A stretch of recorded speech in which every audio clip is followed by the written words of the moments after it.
Me tomo unos minutitos nomás para presentar que el bootcamp fue organizado por Folder IT. Folder es una compañía internacional de software que se ubica aquí en Santa Fe. Es una compañía que surge en la ciudad y hoy en día estamos trabajando con más de 180 profesionales en toda Argentina.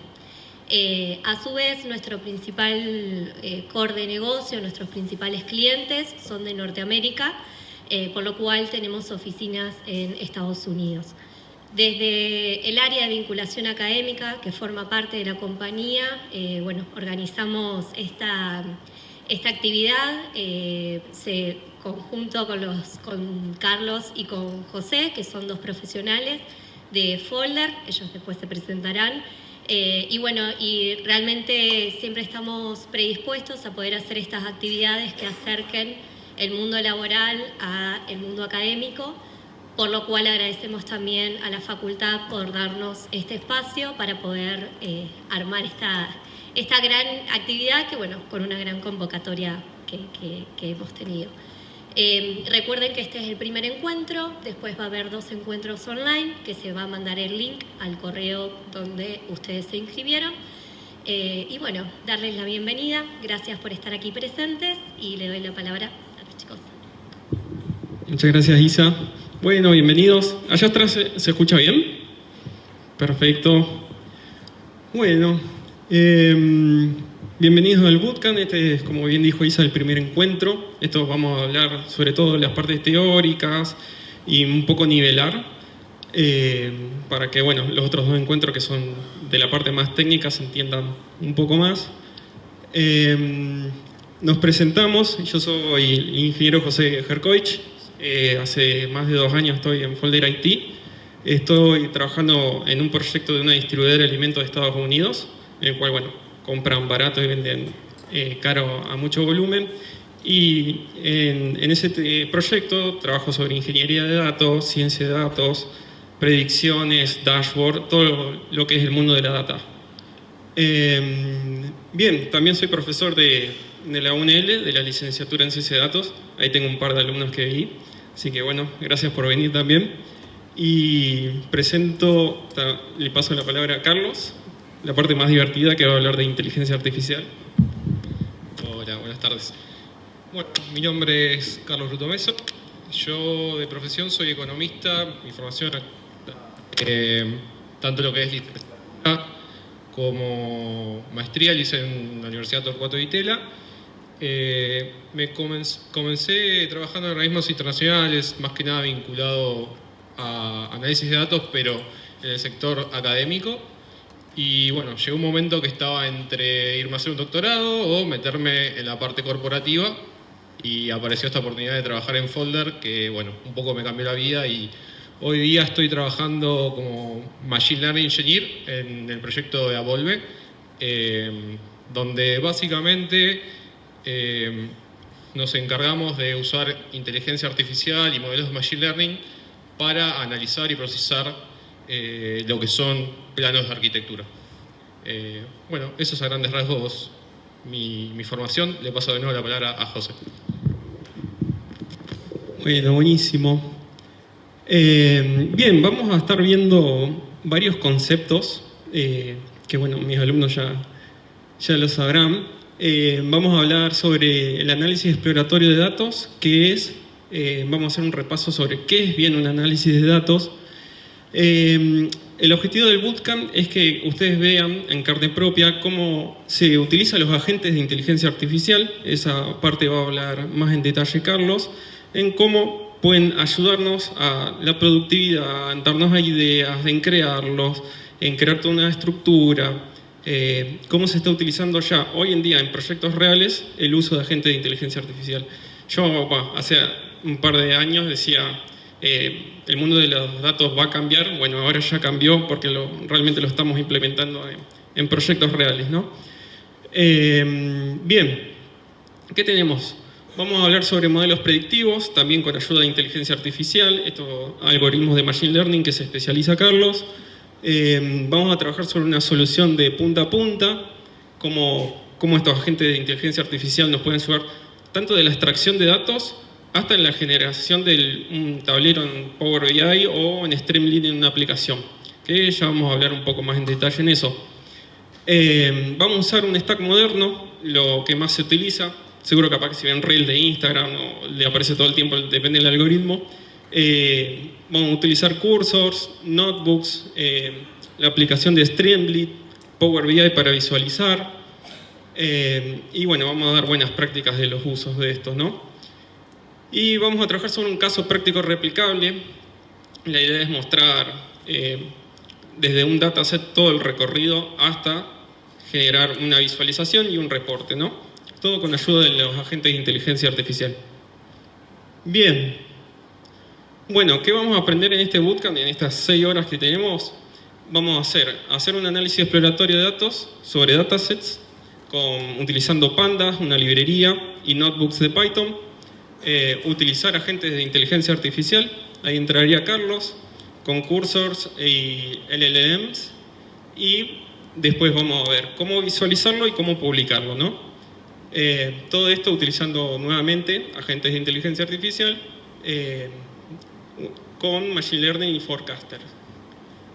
Bien, repasando lo que dijo Isa, nosotros vamos a tener 3 sesiones, esta que es teórica, que vamos a hablar que es un agente, fundamentos, roles en data y un recorrido del caso práctico. El segundo vamos a hacer toda la configuración y vamos a hacer casos de usos. Y en la última vamos a hacer la visualización en la aplicación de Streamlit y Power BI. Bien. Bueno, acá vamos a hablar un poco de los fundamentos del análisis de datos. Vamos a hacer sobre todo un repaso. Y antes de entrar en eso, vamos a hablar sobre los 4 perfiles que suelen haber en datos, ¿no? Tenemos el ingeniero de datos. El ingeniero de datos es el que crea el puente de una aplicación, por ejemplo, a un reporte, o de una base de datos a un pipeline. Y él se asegura de la calidad, la disponibilidad y la consistencia de los datos. Este responde a cómo llegan los datos, ¿no? Después tenemos el analista de datos, que es el que crea los reportes y responde a qué pasó. Puede hacer dashboards, puede hacer reportes. Después tenemos el científico de datos, que responde a qué va a pasar. Puede hacer estadística para decir, por ejemplo, cuánto yo voy a vender según lo que yo ya vendí. Y después, por último, tenemos un rol más que el Machine Learning Engineer, que es el que pone en producción el modelo que hizo el científico de datos. A veces se van solapando, ¿no? Y gracias a la inteligencia artificial, todos estos 4 roles se van solapando. Yo, por ejemplo, empecé como analista de datos y ya empiezo a hacer tareas de ingeniero de datos, de científico de datos, y todo se va solapando gracias a esta barrera que va rompiendo la inteligencia artificial. Bien. Después vamos a dar un espacio para las preguntas y respuestas. ¿Qué tenemos acá? En el análisis de datos tenemos 4 etapas. Primero tenemos la necesidad del negocio, por ejemplo, ¿por qué estamos perdiendo clientes? Una pregunta puede ser de un dueño, de un manager. Después tenemos la extracción y preparación como ingeniero de datos, analista de datos, donde recolectamos la información, puede ser de SAP, de Excel, de .csv, y empezamos a hacer la limpieza, manejo de nulos, manejo de outliers, estandarizar la base de datos. Finalmente empezamos a trabajar con el análisis. Ahí respondemos a qué nos dicen los datos. Empezamos a hacer modelos, podemos hacer predicciones, intentar responder esta pregunta. Y finalmente tenemos la presentación, en la cual nosotros mostramos un dashboard, un gráfico, y se lo mostramos al que hizo esta pregunta, ¿no? Puede ser el dueño, puede ser un gerente. Vamos a intentar responder a través de una narrativa por qué estamos perdiendo a estos clientes. Bien, ahora tenemos otro concepto que es el análisis exploratorio de datos, que es muy parecido al proceso, pero bueno, tiene sus diferencias. En el análisis exploratorio de datos vamos a buscar extraer los datos, transformarlos, cargarlos y vamos a empezar a hacer correlaciones entre variables. Por ejemplo, para ver si lo puedo utilizar para el modelo o no. También tiene la parte de limpieza, tenemos la parte de ver tendencias, patrones. Básicamente en criollo es preparar el dataset para poder hacer algún modelo o algún reporte. Y por último, fíjense que tenemos la parte de análisis y machine learning. La parte de análisis exploratorio de datos vendría en esta etapa, donde acá, fíjense, ¿no? Sirve de puente entre datos crudos y análisis final. Bien, en el análisis exploratorio de datos tenemos 5 etapas, que es detectar errores, entender la distribución de estas variables, por ejemplo, identificar las relaciones, entonces eso nos va a servir para poder generar algún algoritmo, y encontrar, por ejemplo, insights, que previamente nos puede ayudar para empezar a hacer estos modelos predictivos de Machine Learning. Bien, estos es un poco de los ejemplos que venía nombrando. Podemos hacer estadísticas descriptivas como la media, la mediana, la desviación estándar para las variables numéricas. Después tenemos la parte de visualización, hacer histogramas para ver distribuciones, boxplot para ver outliers. Es muy común, por ejemplo, que encontremos, no sé, si todas las ventas son $1.000, $500 y encontramos 1.000.000, puede hacer un error y nos puede tirar el modelo abajo, ¿no? Bueno, hacer heatmaps, esto también lo vamos a ver en el curso. Y por último, las correlaciones entre las variables, ¿no? Y bueno, esto es muy importante, ¿no? Confundir correlación con causalidad. Bien. Antes que afecte el modelo, por ejemplo, si queremos hacer un modelo de Machine Learning, tenemos que trabajar sobre los datos faltantes, los outliers, estos datos que capaz que pueden ser un error, los errores de carga, por ejemplo, si tenemos una columna, ahí los que están familiarizados con datos, que lo tenemos declarado en el programa que es fecha y sin querer entra algún tipo de texto, esto nos va a romper la columna y puede ser que se rompa el pipeline. Entonces, bueno, es buena práctica empezar a trabajar sobre esos errores, ver los sesgos en datos, todos los estadísticos lo van a hacer mucho más, sobre representación, ver cómo está el desbalance de clases, y bueno, y esto es importante, ver las variables irrelevantes que podemos descartar. Entonces pasar de mucha información a poca va a ser mucho más óptimo para poder trabajar sobre ese modelo, porque en los proyectos trabajamos con tablas muy, muy pesadas. Y todo vale plata, ¿no? Bien, buenas prácticas con el análisis exploratorio de datos. Esto igual lo vamos a retomar en el segundo bootcamp. Validar la calidad de los datos, visualizar antes de modelar, por ejemplo, ver cómo está distribuida esa variable numérica, no asumir sin analizar y, sobre todo, esto que remarco mucho, documentar hallazgos. Sobre todo por si trabajan en un equipo, si tienen compañeros, eso es más que fundamental. Bien, bueno, este es un ejemplo. Imagínense que tienen un dataset donde tienen las ventas históricas de productos y tienen, por ejemplo, variables numéricas como el precio, descuento y cantidad.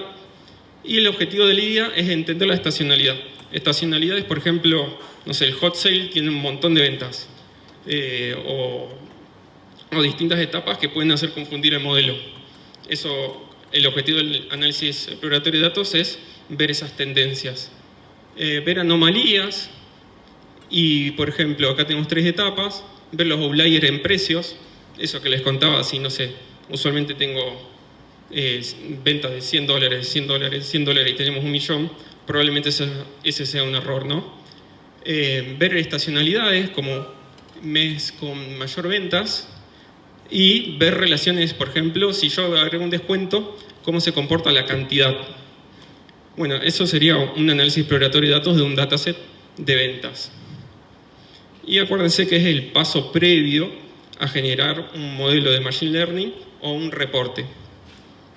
Bien.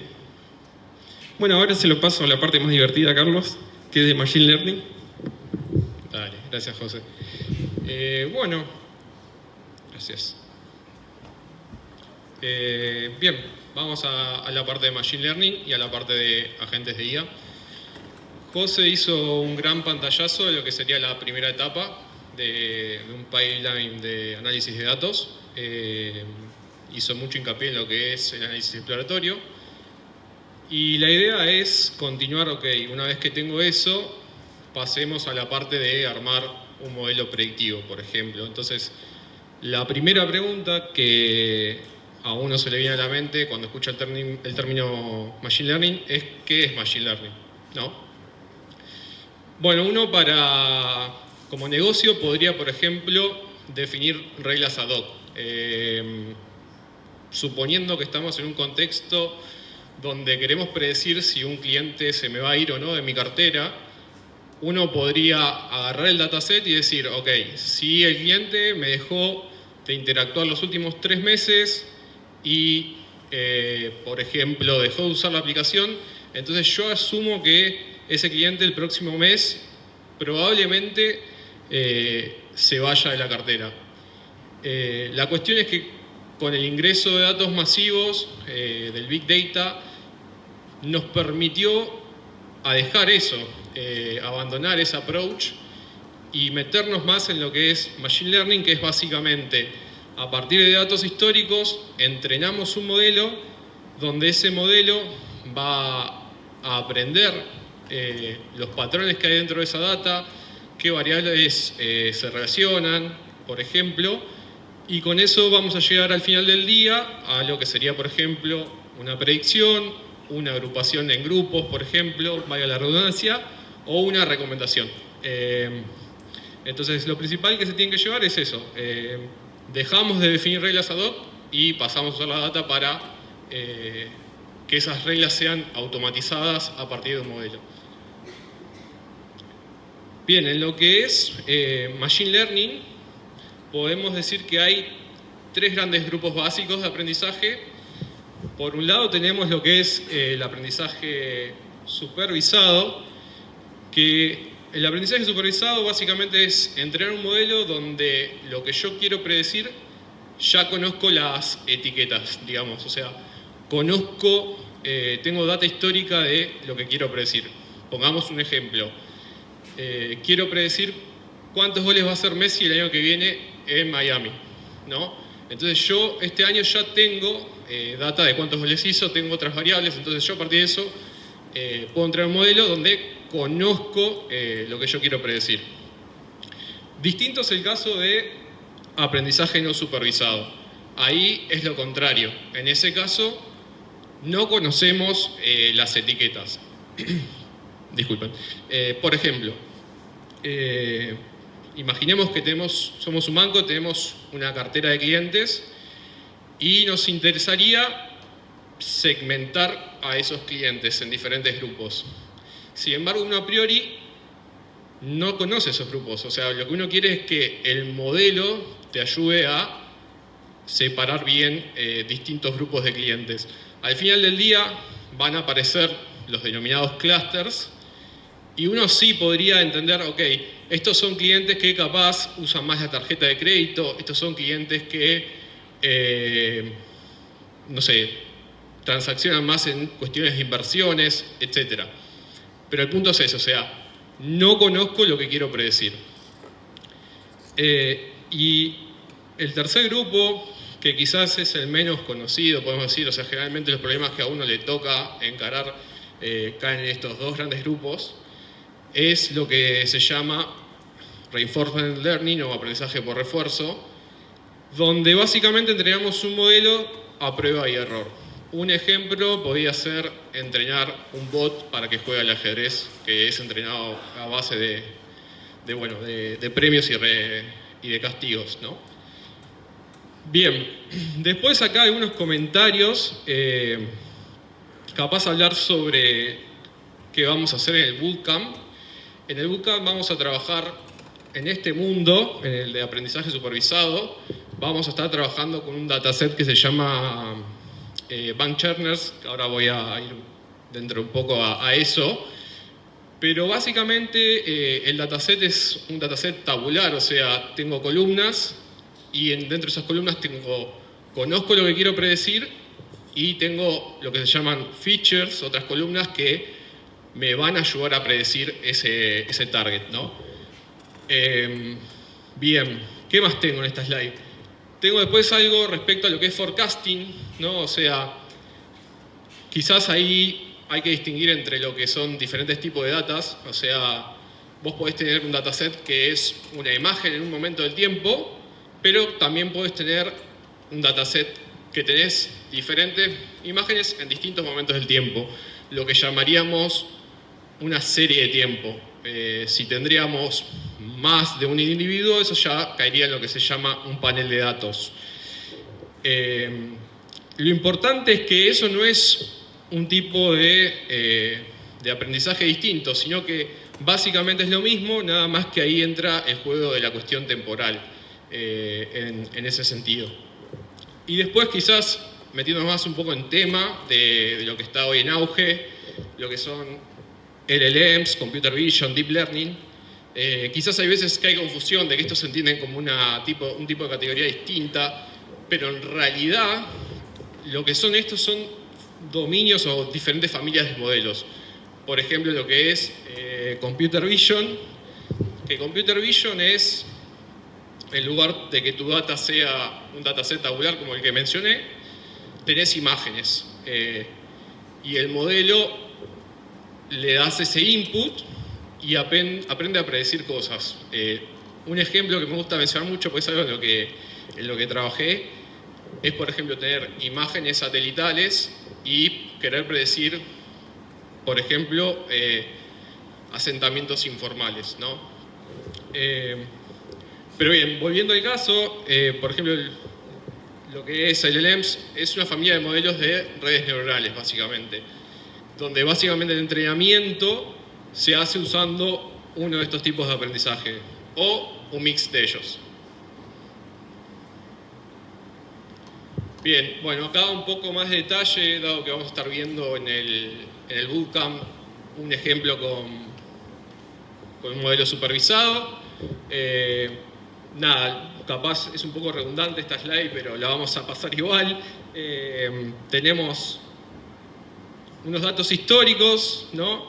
Vamos a tener un target en el que vamos a querer predecir una variable objetivo, ¿no? Que es si el cliente va a dejar de usar o no nuestro producto. Y para eso vamos a tener otras columnas, otras features, ¿sí? Otras variables que me van a ayudar a encontrar patrones entre ellas y entre el target, y eso me va a ayudar a predecir con cierta exactitud, más buena, más mala, pero al fin y al cabo la idea es esa. Bien, entonces estábamos en eso, ¿no? O sea, tenemos datos históricos, hacemos el entrenamiento y después vamos a hacer las predicciones. Entonces, vale la pena detenernos en el punto 2, que es lo de entrenamiento. Con el problema más clásico de que se suele aparecer en lo que es Machine Learning, que es el overfitting. El overfitting es básicamente que podés caer en la trampa de que entrenás un modelo, pensás que tu modelo es muy bueno y cuando va a la práctica hace agua. Es como que tu modelo fue muy bien entrenado en tu dataset de entrenamiento, pero cuando sale a la cancha funciona mal. Y eso es porque está en este problema del overfitting, o sea, está sobreajustando los datos del entrenamiento. También hay otro tipo de problema que es el underfitting, que sería lo contrario, que sería que en lugar de sobreajustar directamente, ni siquiera en el dataset de entrenamiento funciona bien. Pero bien, para evitar esto hay ciertas reglas de oro, podríamos llamarles, de cómo hacer un buen entrenamiento. Y eso es un poco lo que trata de transmitir esta slide. O sea, supongamos que tenemos un dataset, ok, ¿cómo hacemos el entrenamiento, no? Bueno, lo primero que hacemos es partir ese dataset en tres. Eso es como lo más clásico. Se divide el dataset en tres muestras, le llaman. Una muestra de train, de entrenamiento. Generalmente, típicamente, esto es 70-80% de los datos. Va a depender, obviamente, del caso que tengas, si tenés muchos datos o no. Luego tenemos el dataset de validation, de validación, que también lo mismo, un 10-15%. Y lo mismo para test, ¿sí? ¿Para qué se usa cada uno? Es la pregunta que sigue. Y el tema está en que con el set de entrenamiento lo que haces es entrenar los parámetros del modelo. ¿Ok? En cada pasada que uno hace, esto lleva iteraciones para entrenar el modelo, se van entrenando esos parámetros. No sé si alguien tiene el concepto de regresión lineal, pero por ejemplo estaríamos entrenando en ese caso los coeficientes de una regresión lineal. Luego, lo que hacemos es usar el validation set para elegir el mejor set de hiperparámetros, se llama, donde esos hiperparámetros vendrían a representar como las reglas ad hoc que queremos que sean automatizadas, que ya no las elijamos nosotros, que las elija un modelo mediante entrenamiento. Y bien, también comparamos distintas alternativas del modelo y elegimos el mejor. En esa parte, ¿no? En esta búsqueda de los mejores hiperparámetros, hay diferentes formas de hacerlo. Las tres más conocidas son lo que se llama grid search, donde básicamente te armás una grilla de todos los hiperparámetros y iterás sobre toda esa grilla, y en base a todas esas combinaciones, al final del día, con el validation set, elegís la mejor combinación. Lo que tiene de contra el grid search es que computacionalmente es muy costoso. Entonces, una alternativa que surge es una búsqueda random, pero lo malo de la búsqueda random es que al ser random te podés estar omitiendo combinaciones que potencialmente eran mejores que las que estás buscando y las te estás pasando por alto. Entonces, en eso surge una mejor alternativa, que es la búsqueda bayesiana. Uno arranca con unos hiperparámetros, una creencia de hiperparámetros, ¿sí? Una creencia a priori se le llama, donde uno cree que esos son los mejores hiperparámetros, y en cada iteración eso se va updateando, se va actualizando la creencia, el belief, hasta llegar a la mejor combinación. Bien, y una vez que ya tenemos nuestros mejores hiperparámetros, nuestros mejores modelos, agarramos la muestra de test. La muestra de test es el final de este ciclo, de que cuando uno llega a un cliente y el cliente te pregunta, ok, entrenaste el modelo, ¿cómo pensás que van a ser las métricas estando el modelo en producción, ¿no? En la realidad? Y el dataset de test lo que tiene es que nunca lo pasaste por el entrenamiento y tampoco lo usaste para elegir los hiperparámetros. Entonces, lo que te da son métricas objetivas de cómo uno pensaría que funcionaría el modelo en la realidad. Entonces, es muy importante que cuando uno computa las métricas, o sea, uno va a computar las métricas tanto en train, en validation y en test, lo que uno quiere es que las métricas den similares. O sea, lo que uno no quiere es que, por ejemplo, el accuracy en el train te dé 90% y luego vayas a un test set y eso caiga al 50%, por ejemplo. Eso ya te está marcando que ahí tenés un problema de overfitting y que algo estás haciendo mal. Bien. Y después un poco también hablar de métricas, ¿no? O sea, de cuáles son las métricas más conocidas en los problemas de Machine Learning. Va a depender mucho del problema al que te enfrentes. O sea, si estás en un problema de clasificación, lo que sería, por ejemplo, definir escenarios de binarios, por ejemplo, un 1, un 0,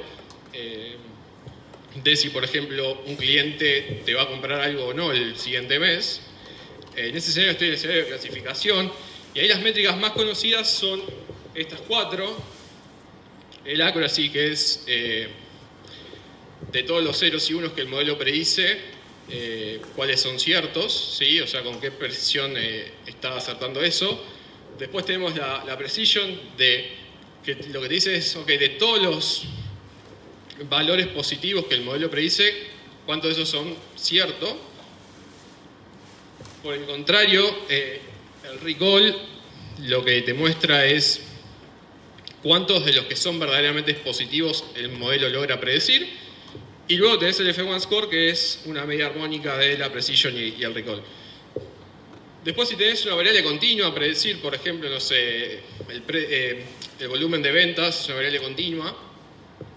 Ahí uno podría usar el accuracy, pero el tema es que un decimal de más ya te da que estás prediciendo mal. Entonces, las medidas clásicas son el median average error y el root mean square error. Eso, un pantallazo de lo que son las métricas. Ok, entonces un poco la idea es, pasé por el EDA, armé un par de features nuevas a partir del EDA que creo que son relevantes para predecir lo que quiero. Entrené y validé el modelo, ¿no? Estoy en esa etapa, estoy en la etapa 3. Muchos, hasta hace poco, se quedaban en esta etapa. Era como que entrenábamos un modelo y ahí quedaba, o sea, no se usaba. Y se volvió cada vez más importante que el modelo tenga utilidad para el negocio. Entonces ahí es donde entran la etapa 4 y 5, que vamos a estar viendo también el bootcamp, que es, ok, ¿qué hago con el modelo, no? O sea, tengo el modelo, bueno, armemos una app con ese modelo, armemos un dashboard, BI, y generémosle utilidad para que el cliente lo utilice. Entonces el mensaje clave es ese, o sea, ya el impacto no alcanza con entrar en el modelo, o sea, el modelo tiene que hacer algo útil, tiene que ser una solución útil para el negocio. Y la clave, que es lo que en lo que vamos a seguir, es que en todo este proceso podemos usar a la IA de copiloto, para que nos ayude a ir más rápido y para tomar mejores decisiones. Vamos a eso. Bien, un poco lo que decía. La primera pregunta de esta parte es: ¿qué es un agente de IA? Y me sale siempre que la mejor forma es contrastarlo contra un chat de IA. O sea, un chat de IA, estás vos contra la IA hablando y debatiendo sobre algo, pero se queda en eso. O sea, es como que si querés hacer algo de código, te dejas hacer copy-paste y ahí te quedás. En cambio, lo que lo diferencia a un agente de IA de un chat de IA es eso, ¿no? O sea, va a recibir un objetivo por parte del prompt del usuario, va a tener el contexto de tu proyecto y va a poder interactuar dentro de ese proyecto. O sea, va a tener herramientas, ya sea para leer archivos, para editar archivos, hacer búsquedas web, etcétera, que es donde está la mayor ganancia hoy día, creo, de la IA. Entonces un poco eso, o sea, estamos en esta parte donde va a estar interactuando con el entorno y bueno, nos va a poder asistir en todo el flujo completo de lo que es Data Science. Bien, respecto a cómo funciona un agente de IA comúnmente en la práctica, ya sea trabajando en Cursor, en Cloud Code, en Codex, etcétera, típicamente este es el ciclo. O sea, vamos a ir nosotros, los usuarios, vamos a ir con un objetivo, un requisito de lo que querés hacer. También podés hacer una copia y un copy-paste de una pantalla de algo que querés resolver, un bug, etcétera. Y a partir de eso, el agente de IA va a entrar en un loop. ¿Ok? Va a entrar en un loop donde lo primero que va a hacer es va a recolectar contexto, va a comprender en dónde está trabajando y en base a eso va a planificar cómo, a partir de lo que recolectó en el contexto, poder llegar a resolver lo que le pediste. Para hacer eso va a tener acceso a ciertas herramientas, ciertas tools, como mencioné recién, bueno, que va a poder editar archivos, ejecutar comandos, escribir código, llamar APIs, etc. Y va a llegar a un resultado, ¿no? Cuando llega a ese resultado, que piensa que potencialmente es el resultado final, va a ir de nuevo a lo que le pediste y va a intentar verificar si lo que consiguió está acorde o no a lo que uno le pidió. En el medio de ese loop, si acá no piensa que los resultados todavía no son los correctos, va a volver a la etapa 2 y 3, ¿sí? Hasta que finalmente va a terminar esperando el siguiente prompt para otro pedido, una continuación de la misma feature. Importante sí que dentro de este ciclo uno tiene la posibilidad de interrumpir. O sea, si uno ve que la gente de IA se está yendo por las ramas y está mucho tiempo tratando de resolver lo mismo, uno lo puede frenar y lo puede redirigir dándole más contexto. También en el medio de la gente IA te puede pedir clarificaciones, ¿sí? Y uno puede ayudarlo en ese sentido. Y acá es un poco hablar de mi día a día, de cómo trabajo dentro de Folder, con un daily workflow recomendado, que también es bastante recomendado como buenas prácticas por Anthropic, donde básicamente son 3 etapas, ¿no? O sea, uno va a comenzar con una exploración. Acá vale la pena distinguir mucho entre si uno tiene que arrancar algo de cero, ¿sí? Si es un proyecto que uno arranca de cero, o si es algo que ya está en marcha, ¿no? Y tiene que sobre eso construir algo. Entonces, por ejemplo, vayamos al caso donde ya hay algo, ¿no? Construido. Entonces, en ese caso vamos a estar leyendo el README, ¿no? Documentación que haya, dataset, cómo es la estructura del repo, si hay restricciones, etc. Y una vez que más o menos estemos encaminados, ¿sí? Esto lo podemos hacer pimponeando con el agente o por fuera, ¿sí? Vamos a pasar a la etapa de plan. Generalmente los agentes de IA tienen un modo plan, y ahí es donde vamos, en lugar de pasar directamente a la ejecución, lo recomendable es mantengámoslo controlado, ¿sí?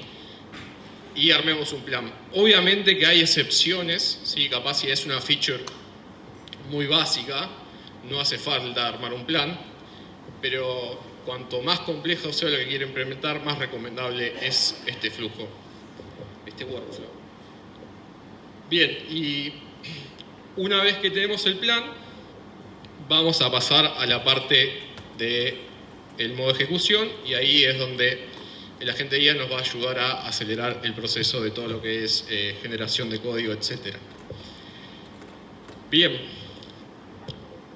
Otro potencial escenario es el que mencioné de tengo que arrancar de cero. No hay nada, no hay proyecto. Está en vísperas de nacer. Entonces ahí un poco esta parte de leer el README, docs, etcétera, no existe. Ahí es como que tenés que rebuscártela por otro lado, ¿sí? O sea, y ahí tenés diversas opciones, ya sea podés recolectar papers en primer lugar, podés chatear con ChatGPT, Cloud AI, etcétera. Y mismo, por ejemplo, si uno no tiene el tiempo de leer 30 papers, por ejemplo, hoy en día existen herramientas que le permiten a uno adjuntar esos PDFs, documentos, y que la IA te ayude a resumirlos o a buscar a ver si la solución está dentro de esos papers. Un ejemplo de eso puede ser NotebookLM de Google, que se los recomiendo que lo prueben. Bien. Y en todo esto también hay una recomendación respecto al consumo de tokens, ¿no? O sea, sabemos que los planes individuales están subsidiados y eso generalmente va a tender a desaparecer, entonces es muy importante tener buenas prácticas para tener control del consumo de tokens, ¿sí? Generalmente hay acceso a una consola o ya sea vía comandos para tener esa información, pero también es importante uno aprender a manejar eso, ¿no? O sea, tener control sin tener que llegar a revisar constantemente cuánto está gastando. Y ahí lo que se recomienda generalmente es que para la parte de plan, ahí ya utilizamos los mejores modelos, ¿ok? O sea, si estamos trabajando dentro de Cloud Code, vamos a trabajar con un Opus, ¿sí? Y la idea es que una vez que tengo el plan ya no hace falta usar un modelo de los más potentes, porque ya todo el plan me lo hizo el mejor modelo, entonces para la ejecución puedo llegar a obtener una calidad comparable sin gastar tanto. Entonces ahí pasaría un modelo Sonnet, por ejemplo, dentro de lo que es Anthropic. Bien, y en cuanto también a diferentes niveles de razonamiento, ¿sí? Eso es lo mismo. Va a depender mucho de la complejidad, o sea, a medida que comienza a trabajar se da cuenta qué nivel de pensamiento necesita para cada feature, entonces lo lógico es trabajar en diferentes proyectos y con la cotidianidad uno se va dando cuenta del nivel de esfuerzo de pensamiento que tiene que usar para cada feature que quiere implementar. Ok, bueno, entonces esa fue la introducción a lo que es agentes de IA. En lo que respecta al bootcamp vamos a estar usando Cursor, ¿sí? Bien se podría usar otra herramienta, Cloud, Codex, etc. O Pilot. Pero bueno, decidimos trabajar con Cursor porque creemos que es amigable en ese sentido para un bootcamp. Y quizás acá hablar un poco de los principales modos que tiene Cursor y cómo darle contexto. Sobre cómo darle contexto voy a hablar más en la siguiente slide. Pero bueno, en el bootcamp vamos a estar trabajando principalmente con estos modos dentro de Cursor. O sea, como dije antes, vamos a estar intentando replicar ese daily workflow donde voy a estar planeando y luego ejecutando. Y bueno, también en lo que es contexto, las dos cosas principales de contexto dentro de Cursor son las rules y los agents, el agents MD, que ahora voy a hablar de eso en breves. Pero bueno, también para que no se quede únicamente con esto, Cursor es mucho más, o sea, tiene muchas más features que por el tiempo limitado que tenemos no vamos a estar explorando en el bootcamp, pero les aconsejo que, si es que ya no lo hicieron todavía, que se metan en eso. Como por ejemplo, hay diferentes modos, diferentes de estos dos, como multitask, debug, y también tiene otras features como MCP, que es básicamente acceder a tools externas a Cursor para que todo lo que es la manera de trabajar de Cursor sea mejor, ¿sí? Pueda trabajar mejor. Después lo que son subagents, que es básicamente para no manchar el contexto principal en el que estás trabajando y necesitas saber algo y necesitas todo el contexto de ese algo extra que querés, usás subagents. Y bueno, lo que son hooks, que son scripts que corren en determinado momento del workflow, ya sea, por ejemplo, si uno quisiese que el agente no lea claves privadas, archivos confidenciales, etc. Ese puede ser un buen ejemplo de un hook. Bien. Bueno, ¿cómo va a estar organizado nuestro repo? Era lo que estaba comentando antes, o sea, vamos a tener las Cursor Rules. Que estas reglas de Cursor son reglas persistentes que guían el comportamiento de la gente. Hay diferentes formas de usarlas, o sea, uno puede pedirle que lo tenga siempre en contexto o uno lo puede hacer que esas reglas sean condicionales a cierto tipo de actividades. Entonces vamos a estar usando las dos en el bootcamp para que se lleven eso. Y aparte, hay veces que un proyecto no es tan complejo, entonces uno capaz necesita irse a algo tan extremo como unas reglas y podría trabajar con Agents MD, o sea, en formato Markdown, y poner las reglas, instrucciones generales ahí de cómo quiere que el agente trabaje sobre su proyecto, ¿no? Bien. Y también lo que vamos a estar incluyendo son diferentes documentos de qué queremos que haga en cada etapa el agente, en lo que es el análisis exploratorio de los datos, en la parte de el modelo de Machine Learning, lo que es la app de Streamlit, lo que es BI. Pero bien, quizás si alguien está familiarizado con estas cosas, va a notar que capaz está como sobreactuado, ¿no? O sea, como que capaz para el nivel de complejidad que vamos a estar viendo en el bootcamp, hay algunas cosas que podrían parecer exageradas, ¿sí? Pero la idea es como que esto sirva de aprendizaje de cómo uno podría trabajar en cualquier tipo de proyecto, ¿sí? Es un workflow generalizable a otros proyectos. Bien. Y después también, bueno, nada, en el repo van a ver que va a tener una estructura general. Eso básicamente no era tan necesario, pero a modo de que, como todos vamos a estar haciendo esto al mismo tiempo y queremos que sea lo menos aleatorio posible el agente, entonces es como que le seteamos la estructura del repo para eso, para que todos manejemos la misma carpeta, etc. Ok, bueno, mensaje final sobre esta parte de agentes de IA.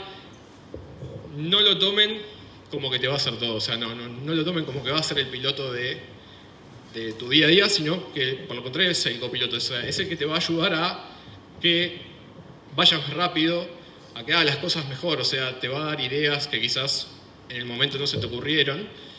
Pero bueno, principal, esto es muy, muy importante, ¿no? O sea, uno que trabaja en esto es como que hay veces que escucha de que nos van a reemplazar, nos viene a reemplazar la IA, pero el lado humano, o sea, sigue estando en eso, o sea, la IA puede hacer mucha parte de tu trabajo diario, obviamente, eso lo reemplaza, pero en lo que es el diseño del problema, ¿no? O sea, controlar cómo resolver ese problema, validar casos bordes, etcétera, ahí uno tiene mucha influencia todavía.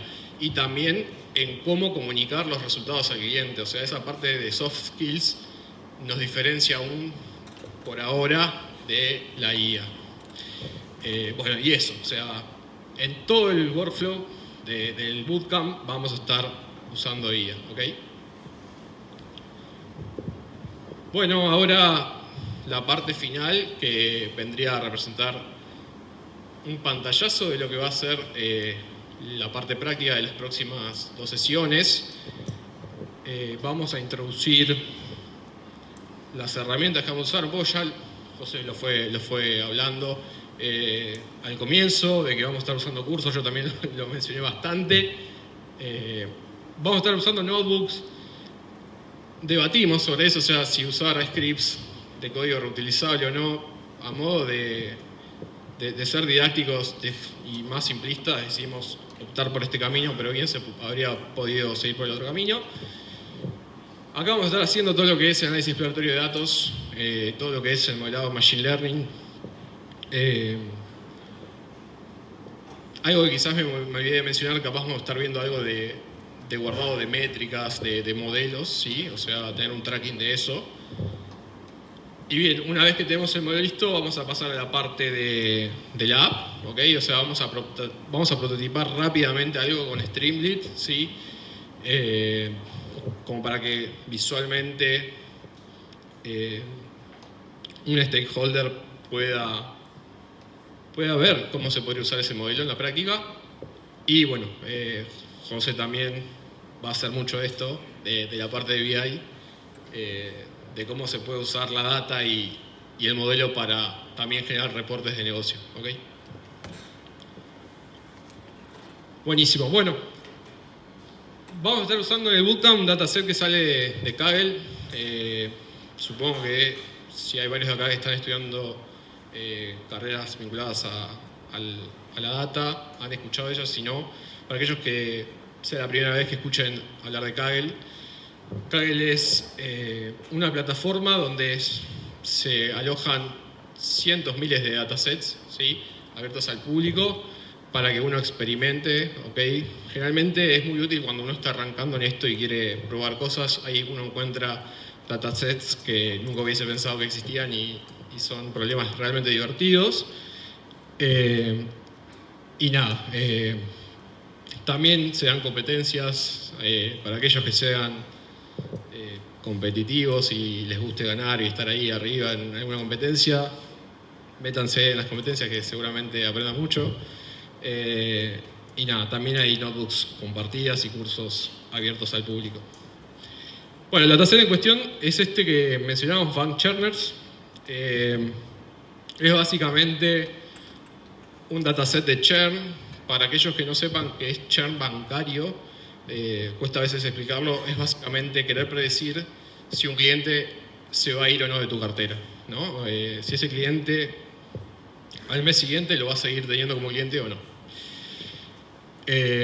Nada, el dataset proviene de bancos, se llama aquí Multistate Bank. ¿Okay? Como dije antes, vamos a querer predecir este target, este cliente va a dejar el banco. El dataset proviene de 3 regiones, 3 países que pueden potencialmente llegar a diferentes. Quizás la tasa de churn en Alemania puede ser más alta, menos alta que en Francia o en España. Eso es algo que lo vamos a saber a través del análisis exploratorio de datos. Y bueno, acá le compartimos la fuente del dataset, que también les va a llegar por otras vías. El dataset, un poco de introducción, tiene 10.000 registros. Es un dataset chiquito, ¿sí? O sea, es más que nada para que juguemos y explotemos las 4 horas que nos quedan luego de esta meeting. Tiene 12 secciones, 12 columnas, perdón, y la tasa de churn no es tan baja. Sí, no están tan desbalanceadas las clases. Eso quizás es algo que no mencioné en la parte del modelado de Machine Learning, pero uno también le tiene que prestar atención a si las clases están balanceadas o no al momento del entrenamiento. Bien. Ok, esto, pantallazo, ¿no? de lo que es el dataset. Tiene 11 features y un target. El target lo conocemos, es si el cliente se fue o se quedó. Y bueno, vamos a tener diferentes features, diferentes columnas dentro de este dataset tabular. El país lo mencioné recién. El país, quizás es algo básico, lo voy a decir, o no tan básico, pero obviamente esto es una variable que es categórica. Entonces, generalmente las familias de modelos más clásicos no manejan features categóricos, entonces vamos a tener que hacer una transformación antes de entrenar el modelo, en ese sentido. Después tenemos variables como el género, la edad del cliente, tenure, que es hace cuántos años es cliente del banco, y bueno, después balance promedio que tiene la cuenta, cuántos productos tiene contratados, si es un miembro activo o no, salario estimado, etc. O sea, todas variables que potencialmente pueden ayudarnos a predecir si este cliente se va a ir o no del banco. Bueno, chicos, muchas gracias. Nos vamos a estar encontrando vía Teams el próximo jueves.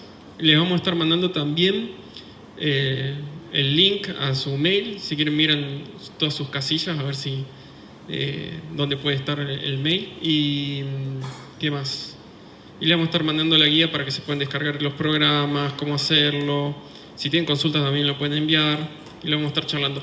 También la gente que no son mucho del desarrollo y no entendieron esos conceptos como Git, Repo, GitHub y todas esas cosas, también lo vamos a hacer un pequeño repaso ahí para que se entienda mejor el tema. Muchas gracias.